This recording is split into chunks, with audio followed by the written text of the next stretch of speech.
اللہ تبارک و تعالی نے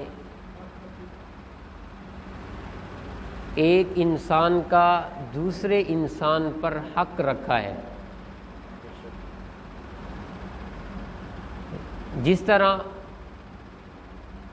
انسان کی خدمت کے لیے اللہ نے جانوروں کو پیدا کیا اور سارے جانوروں کو ان کے تابع کر دیا،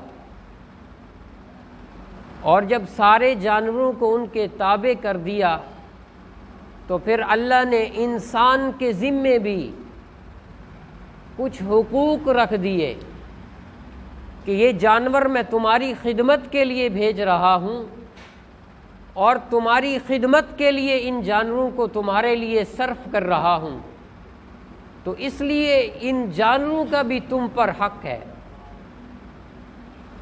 اسی طرح اللہ نے جس طرح انسان کے جانوروں پر حقوق رکھے ہیں، اسی طرح اللہ نے انسان کے انسان پر بھی حقوق رکھے ہیں۔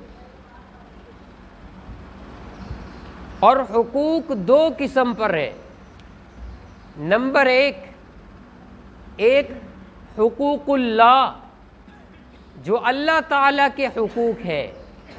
نمبر دو حقوق العباد کہ ایک انسان کے بندوں پر حقوق ہے۔ اور پھر اللہ نے اپنے حقوق اپنے ذمے لیے کہ جو میرے حقوق کو ادا کرے گا وہ میں اس کا بدلہ دوں گا، لیکن جو اللہ نے بندوں کے ذمے حق لگائے ہیں، اگر بندہ اس کے حقوق ادا کرے گا تو تب میں معاف کروں گا، ورنہ نہیں کروں گا۔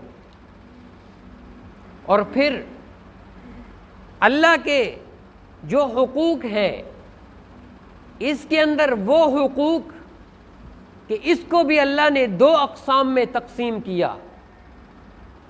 ایک حق وہ ہے جو منہیات کہلاتا ہے۔ بولیں کیا کہلاتا ہے؟ منہیات۔ اور دوسرا حق اطاعات کہلاتا ہے۔ منہیات کا معنی یہ ہے کہ وہ حق جو اللہ نے ہمارے ذمے لگایا اور وہ لگانے کے بعد اس سے اللہ نے ہمیں روک دیا کہ آپ کو میں یہ اس چیز سے روک رہا ہوں، یہ میرا حق ہے، اگر تم رک جاؤ گے تو میں راضی ہوں گا، اور اگر تم نہیں رکو گے تو میں ناراض ہو جاؤں گا۔ شراب ہے تو اللہ نے شراب سے ہمیں روکا۔ اس کے بعد چوری ہے، جھوٹ ہے، ڈکیتی ہے، اللہ نے ان سے ہمیں روکا کہ آپ اگر رک جاؤ گے تو میں بھی تم سے راضی ہو جاؤں گا۔ اور اس کے بعد اطاعت کہ ایک میں تمہارے ذمے کام لگا رہا ہوں، جس طرح باپ بیٹے کے ذمے کام لگاتا ہے، یہ کام آپ نے کر کے آنا ہے، اگر آپ نہیں کر کے آؤ گے تو میں ناراض ہو جاؤں گا، میں آپ کے کھانے کو بند کر دوں گا، میں آپ کے بیٹھنے کو بند کر دوں گا، آپ میرے گھر میں نہیں آ سکتے اگر یہ کام نہیں کر کے آؤ گے۔ تو اس طرح اللہ نے بھی ہمارے ذمے حق رکھا ہے کہ اگر آپ نے نماز نہ پڑھی تو میں ناراض ہو جاؤں گا، لیکن اللہ کی ہستی وہ وحدہ لا شریک ہے۔ جتنے بھی ہم اللہ کی نافرمانی کرتے ہیں اللہ ہمیں اپنی زمین سے باہر نہیں نکالتا۔